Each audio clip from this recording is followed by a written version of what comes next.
आज राष्ट्रसंत तुकडोजी महाराजांची जयंती आहे। त्या जयंतीच्या सर्वांना शुभेच्छा देतो। राष्ट्रसंतांनी आपली ग्रामगीता लिहिताना ते शेतकऱ्यांना अर्पित केले होते। त्यांच्या पहिल्या पेजवर शेतकऱ्याचा हल हे सगळं चित्र रेखांकित केलं होतं। तर योगायोग फार चांगला आहे। ज्या वंचित घटकांसाठी ग्रामगीता लिहिली त्यांच्या जयंतीच्या दिवशी आज आम्ही धनुष्यबाण शिंदे साहेबांच्या नेतृत्वात शेतकरी आणि दिव्यांगांसाठी मजबूतीने उचलल्याशिवाय राहणार नाही।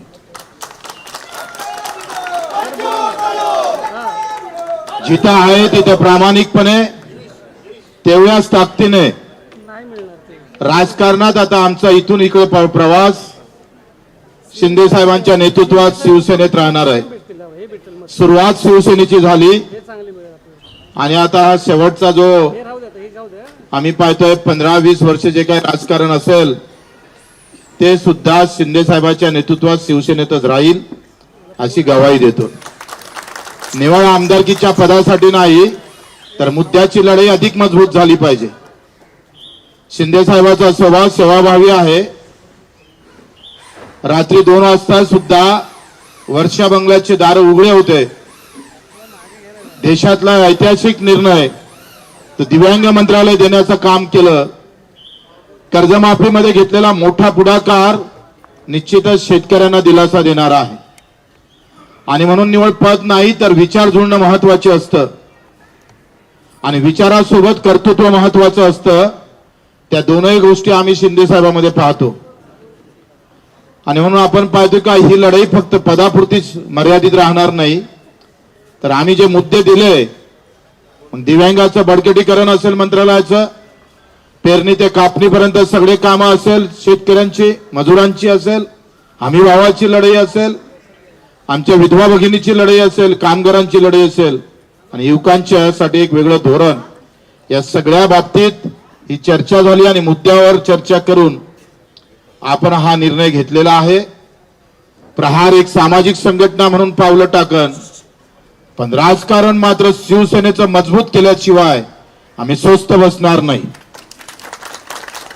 या महाराष्ट्राच्या कानाकोपऱ्यात जिथे जिथे उभं करता येईल शिवसैनिक उभा करू आणि ते शेतकऱ्यांसाठी, खऱ्या अर्थानं मजुरांसाठी, वंचितांसाठी आणि अधिक दृढ सेवेसाठी जो छत्रपती शिवरायाने जो विचार ठेवला होता, आखरी हे राज्य रयतेचं आहे, ते रयतेचं राज्य पुन्हा निर्माण व्हावं आणि त्या सर्वोच्च गादीवर पुन्हा आम्हाला शिंदे साहेब दिसावं यासाठीच आमचे प्रयत्न राहणार आहे।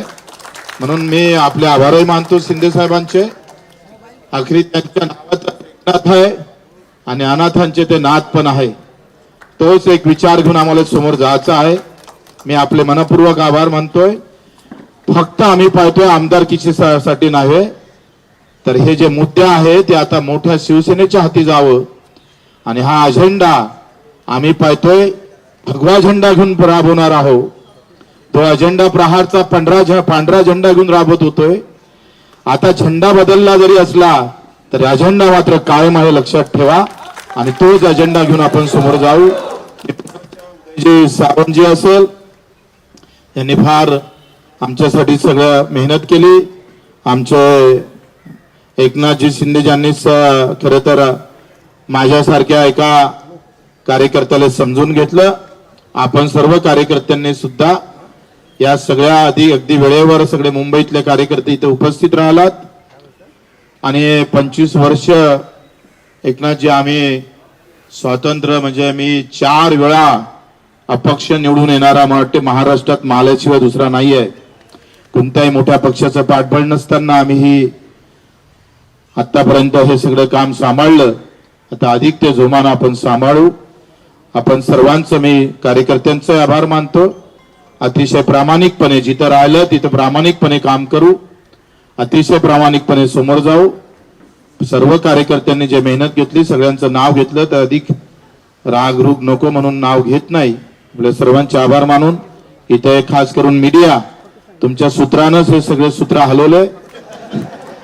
ते सूत्र अजूनही आम्हाला गवसले नाही पण तुम्ही आम्हाला वारंवार म्हणजे 4-5 दिवसापासून फक्त मीडियावर बच्चू कडू आणि शिवसेना एकनाथजी एवढंच होतं आणि असं वाटलं का नाही फक्त एकच निवडणूक होत आहे का आमदारकीची, म्हणून मीडियाचे पण आभार, धन्यवाद देतो आणि ते 2 शब्द संपवतो.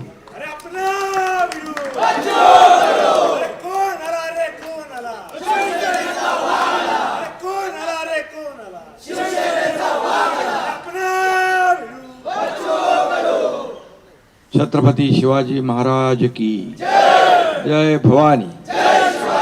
आज बच्चू कडू एक कडवट कार्यकर्ता,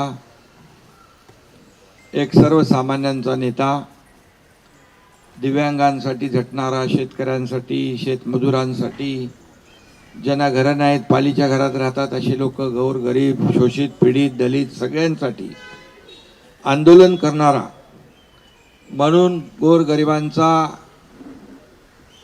आंदोलक नेता म्हणून बच्चू कडू यांची ओळख आहे. त्यांनी आज त्यांच्या असंख्य कार्यकर्त्यांसह, मुंबईतले सर्व प्रमुख पदाधिकारी आहेत, बाहेरचे कोणीच नाहीत, आता ते मेळावा घेतील.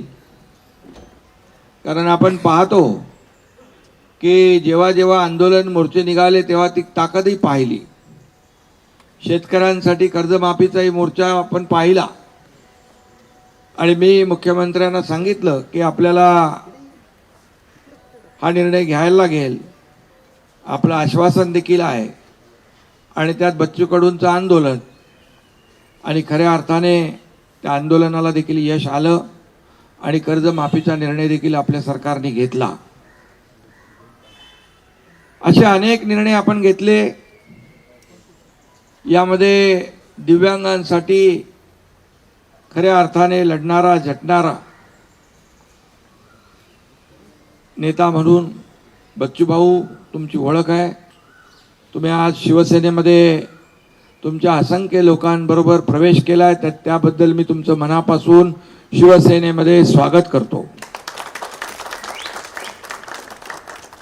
तसं तुमचं काय शिवसेना तुम्हाला नवीन नाहीये, तुम्ही मूळचे शिवसैनिकच आहात. 25 वर्ष प्रार सामाजिक संघटना आपण या ठिकाणी त्याचं काम केलं आणि आज पुन्हा स्वगृही शिवसेनेमध्ये आपण आलात. आपण फक्त आमदारकीसाठी नाही, आपण स्पष्ट केलेलं आहे, आपण आपले मुद्दे, ध्येय, धोरणं, गोरगरिबांना न्याय देणारे जे प्रश्न, याला कुठंतरी सत्तेचं बळ लागतं. आणि आपण पाहिलं, माझ्या 2.5 वर्षाच्या मुख्यमंत्री पदाच्या कारकिर्दीत देखील आपण पाहिलं, तुम्ही त्या काळात देखील आम्ही जो निर्णय घेतला त्याच्या सोबत राहिलात, सोबत आमच्या आलात. त्यामुळे शिवसेनेला बच्चू कडू नवीन नाही आणि बच्चू कडूला शिवसेना नवीन नाही, हे समीकरण आपलं जुनं आहे. आणि एक लढवय्या कार्यकर्ता, शिवसेनेचा बाणा आहे लढवय्या. बाळासाहेबांनी, दिघे साहेबांनी हेच शिकवलं, अन्यायाविरुद्ध लढा आणि ज्याच्यावर अन्याय होतोय त्याला न्याय द्या. ती भूमिका, तेच विचार आपले दोघांचेही आहेत. आणि म्हणून विचारांची लढाई आपल्याला विचारांनी लढायची आहे, त्याला ताकद आणि बळ द्यायचं आहे आणि सर्वसामान्य माणसाला न्याय मिळवून द्यायचा आहे. ही भूमिका माझी आहे आणि आपली आहे.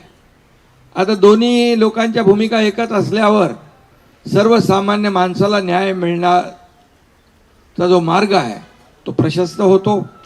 आज मी टीव्हीवर अनेक लोकांच्या बाईट तुमच्याबद्दल पाहिल्या, दिव्यांगांच्याही पाहिल्या, तुमच्या कार्यकर्त्यांच्या पाहिल्या.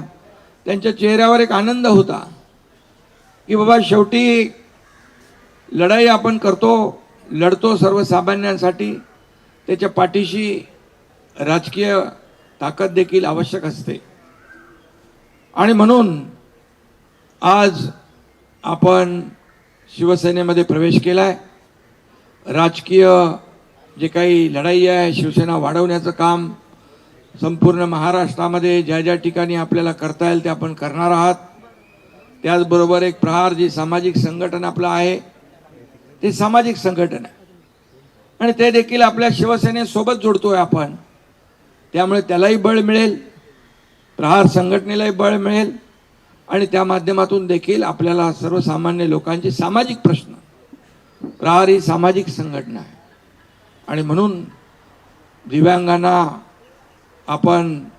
मी मुख्यमंत्री असताना आपल्या मागणीनुसार दिव्यांग मंत्रालय आपण सुरू केलं. त्याचा देखील फायदा दिव्यांगांना होतोय आणि म्हणून दिव्यांगाचेच नाही तर सर्वसामान्य शेतकरी, कष्टकरी, अगदी गोरगरीब जनता यांचे जे प्रश्न आहेत ते आपण हाती घ्या. एकनाथ शिंदे आपल्या पाठीशी खंबीरपणे उभा आहे. आपल्याला माहीत आहे, मी एकदा कमिटमेंट केली की कमिटमेंट माझी कमिटमेंट असते. डायलॉग काय सांगत नाही मी, पण आपल्याला माहीत आहे राजकारणामध्ये शब्द देणं आणि पाळणं हे महत्त्वाचं असतं आणि म्हणूनच या राज्यामध्ये अल्पावधीमध्ये कमी कालावधीत महाराष्ट्राच्या कानाकोपऱ्यामध्ये चांदा ते बांदा शिवसेना पोचवण्याचं काम तुमच्या एकनाथ शिंदेने केलं. याचा अभिमान मला आहे, आनंद आहे. आणि आता बच्चू भाऊ सोबत आले, त्यांची टीम सोबत आली आहे. या दिव्यांगांचा देखील आशीर्वाद असतो आणि हा आशीर्वाद देखील या माध्यमातून आपल्याला मिळेल. गोरगरिबांचा आशीर्वाद असतो, कष्टकऱ्यांचा, शेतकऱ्यांचा, शेतमजुरांचा आशीर्वाद असतो. तो देखील या ठिकाणी आपल्याला पुढच्या वाटचालीमध्ये कामी येईल अशा प्रकारचा विश्वास व्यक्त करतो. आणि तुम्ही ज्या विश्वासाने आलेला आहात, या विश्वासाला कदापि तडा जाणार नाही ही ग्वाही देखील मी या ठिकाणी आपल्याला देऊ इच्छितो. एका ताकदीने आपण महाराष्ट्रभर, एका ताकदीने गावागावामध्ये, अगदी खेड्यापाड्यामध्ये, शहरापासून गावापर्यंत सगळीकडे शिवसेना मजबूत करण्याचं काम करूया, शिवसेना वाढवण्याचं काम करूया. गाव तिथं शिवसेना, घर तिथं शिवसैनिक, हे अभियान जे आहे आपलं, हे अभियान राबवूया. एवढंच आपल्याला आणि त्यासाठी मी आपल्या सोबत आहे. आपले सर्व प्रमुख पदाधिकारीचे मी स्वागत करतो, मनापासून शुभेच्छा आपल्याला देतो. धन्यवाद. जय हिंद, जय महाराष्ट्र.